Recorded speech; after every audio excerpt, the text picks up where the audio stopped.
Welcome to Russian History Retold, Episode 169, The History of Ukraine, Part 2.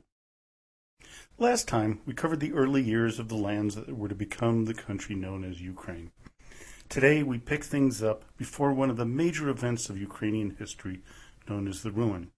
But before we get into that, I just want to apologize to those of you who listen to this podcast on a regular basis, in kind of real time. I've been off for a little while, about 5-6 weeks. Life just happens, and lots of things came on my plate, and so I wanted to get them out of the way before I got back into the podcast series.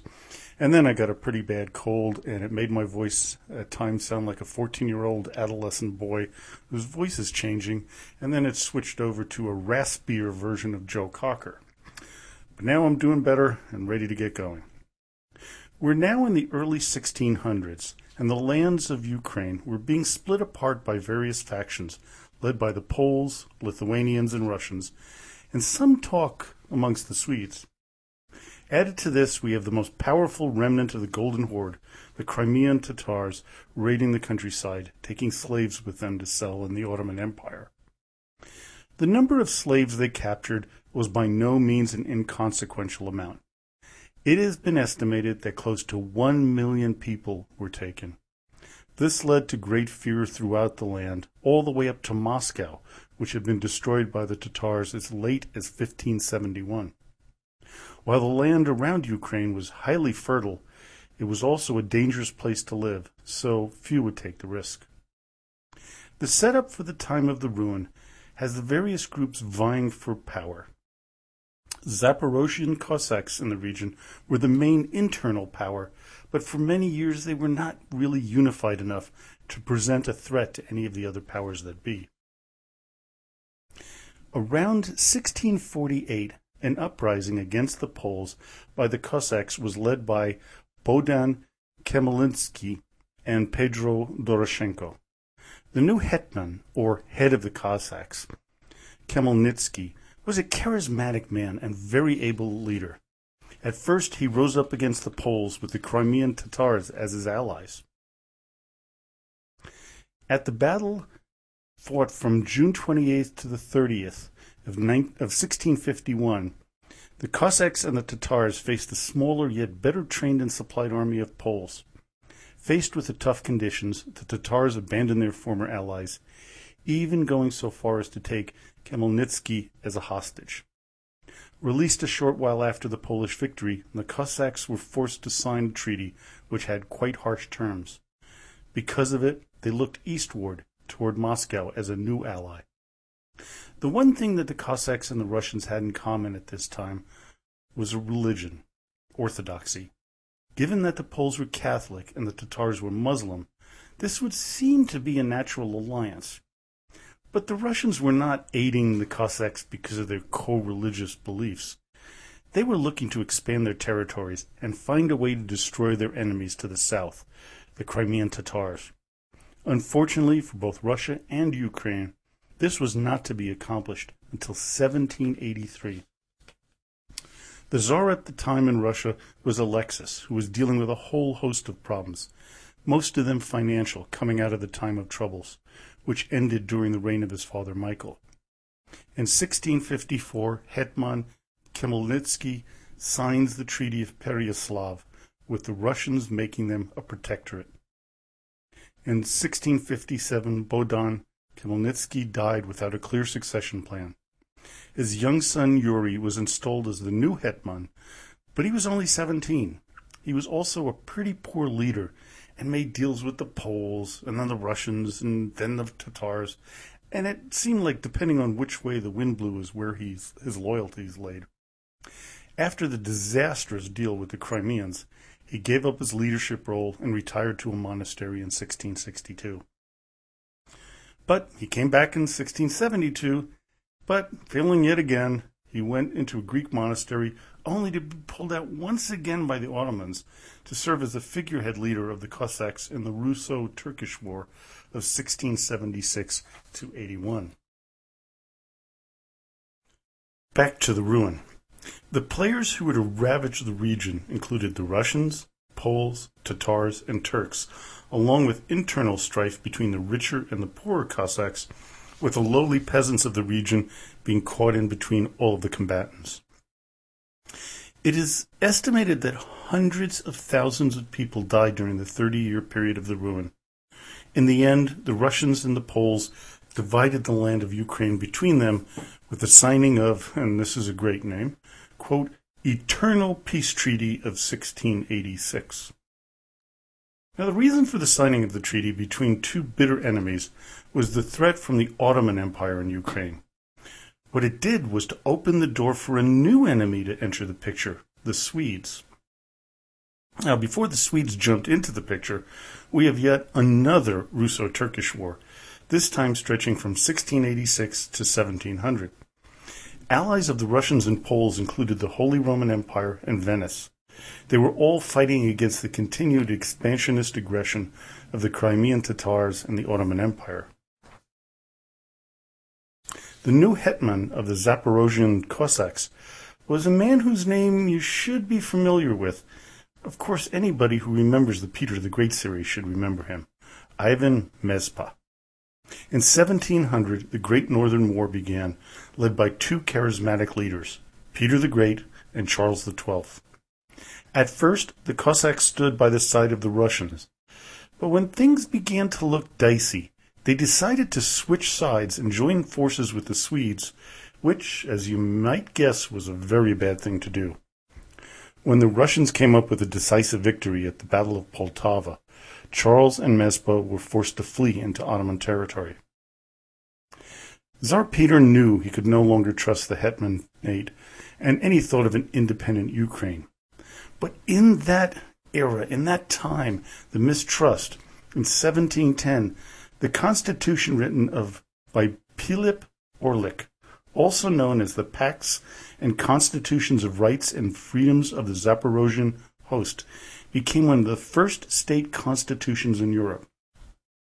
Now, many believe that Montesquieu's Spirit of Laws was first, but not so. Hetman Philip Orlik predated it by some 38 years, something that every person of Ukrainian descent should be proud of. The Spirit of Laws is one of the documents that inspired the founding fathers of the United States Constitution. The fact that the Orlik Constitution was far earlier than the Spirit of Laws is lost to many, and I think that's a tragedy. And I hope that in my small part, I'm making amends. Now, over the next 100 years or so, Ukrainian territory was taken away from Poland and incorporated into Russia and Austria, with Russia getting the majority of the land. This was also the time when Poland began to be taken apart and absorbed by the same two countries. The Russians, according to some historians, were to be far more oppressive toward their Ukrainian brethren than the Poles were. While the Polish rulers tried to split the Orthodox Church by creating a Uniate Church in 1596, which was kind of Orthodox in nature but followed the Pope, the Russians suppressed the people and over the years began a campaign of Russification, which saw its zenith under the rule of Alexander III. Throughout the 18th century and into the 19th, there were constant uprisings against the Poles and especially the Jews in Ukraine. There were numerous clashes and actual fistfights between the priests and parishioners of the Uniate and Orthodox churches. In 1783, as we mentioned before, Russia finally annexed Crimea. It was settled by both Russians and Ukrainians, with some Crimean Tatars staying put. Catherine the Great, though, began to invite Germans to settle into Ukrainian territory, as well as Crimea. Tens of thousands of German immigrants began to stream into the rich agricultural lands. By the 19th century, Ukraine was a backwards agricultural region that was for the most part looked down upon by the Russian and Austrian governments.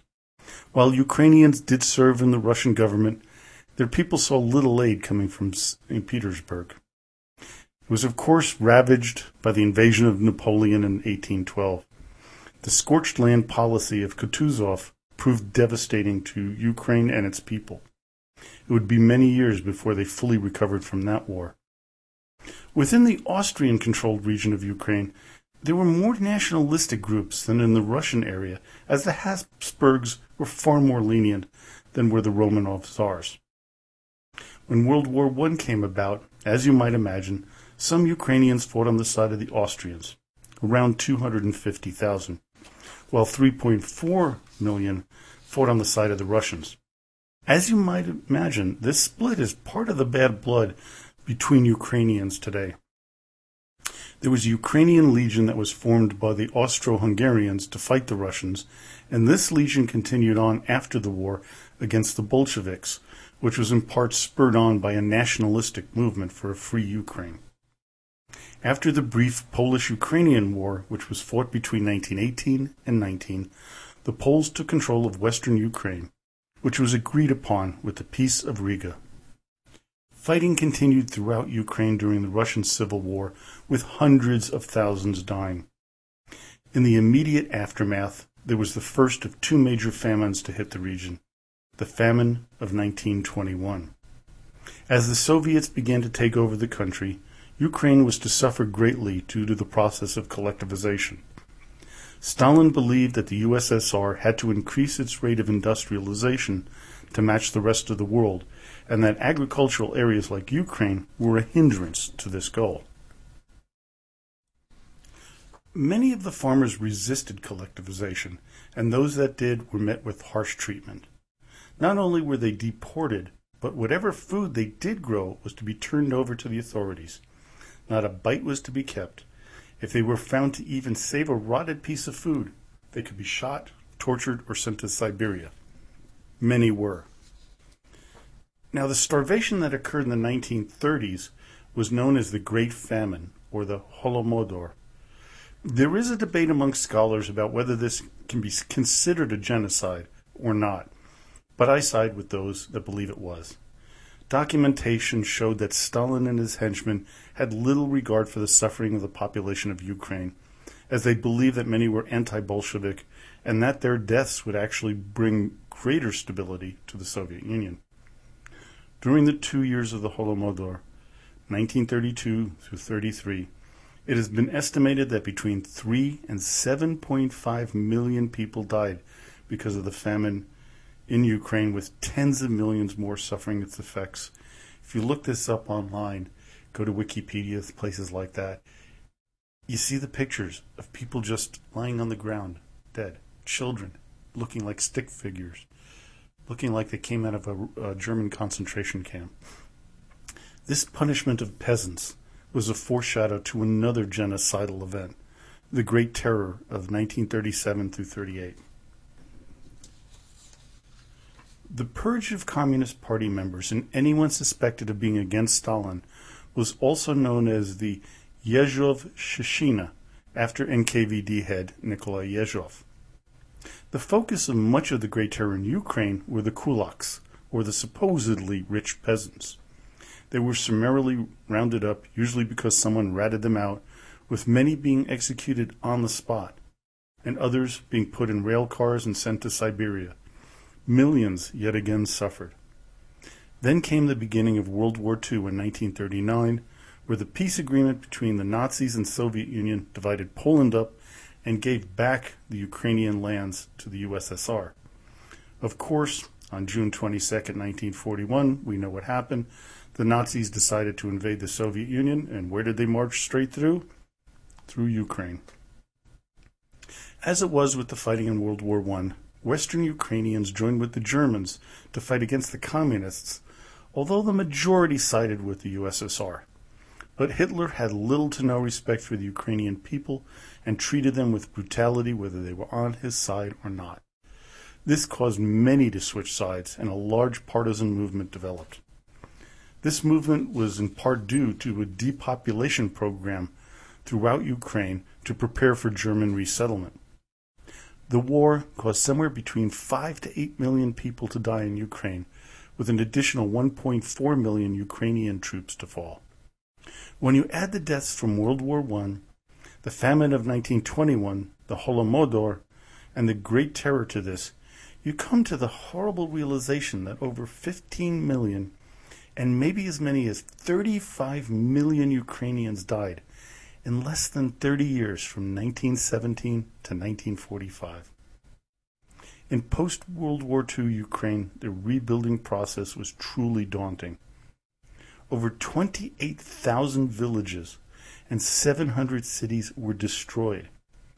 Then yet another famine was to strike in 1946 and 47. While not as devastating as the previous two famines, it still affected millions. During the times of the Tsars, especially Alexander III, the Russification of Ukraine was carried out. During Stalin's post-war period, a Sovietization program, very similar to the Tsar's ideas, were carried out. Forced deportations of ethnic Germans, 450,000 by some estimates, many of whom came over during the reign of Catherine the Great, were made to leave, as were over 200,000 Crimean Tatars. Luckily for the Ukrainian people, Joseph Stalin died in 1953, and Nikita Khrushchev became the new head of the USSR. In 1938, Nikita was the first secretary of the Communist Party of the Ukrainian SSR. He had a special spot in his heart for the people, so when he took over control of the Soviet Union, he eased the purges and deportations. In 1954, during the 300th anniversary of the Treaty of Pereyaslav, one where the Cossacks and Russians joined together loosely, Khrushchev transferred the Crimea from the Russian SFSR to the Ukrainian SSR. Now, this transfer has been considered by some in Russia today as being illegal, although I find that a little hard of a position to take. But nonetheless, this is the one time that Crimea became part of Ukraine. Now, because of the deportations during Stalin's era and the repopulation of the region by ethnic Russians, there were quite a few Crimeans who objected to staying within an independent Ukraine. A Ukrainian independence, achieved in 1991, was the first real time in their history that they were their own country. There was a short period after World War I where an independent Ukraine was declared, but that was incredibly short-lived. What we have today is a tense region due to the centuries of meddling by the Tsars, the Soviet leadership, Poland, Austria, Sweden, and others. The overwhelming majority of Ukrainians believe in the complete independence of their country, especially staying independent of Russia, but many see their eastern neighbor as a longtime friend and ally. There is, of course, an element that wants things to go back to the old days. They believe that Ukraine and Russia are inexorably tied together from the days of Kiev and Rurik all the way to the Soviet Union, a period of over 1,000 years. Where the history of Ukraine goes from here is anyone's guess. What we do know is that the Ukrainian people are their own masters and their own people, just as the Russians are. Let's hope that the tension within their country ends peacefully, as the Ukrainians, as you've heard, have suffered way, way too much. Well, I hope you enjoyed today's podcast. Join me next time as we start heading towards the end of the podcast, with a look back at all of the Russian rulers that we covered in the past. I'll be taking some time off to prepare for the next series, coming back in January. The way I'm going to restructure things is I'm going to start with Vladimir Putin and march back in time, all the way back to our old pal Rurik. So now, as always, до свидания и спасибо большое.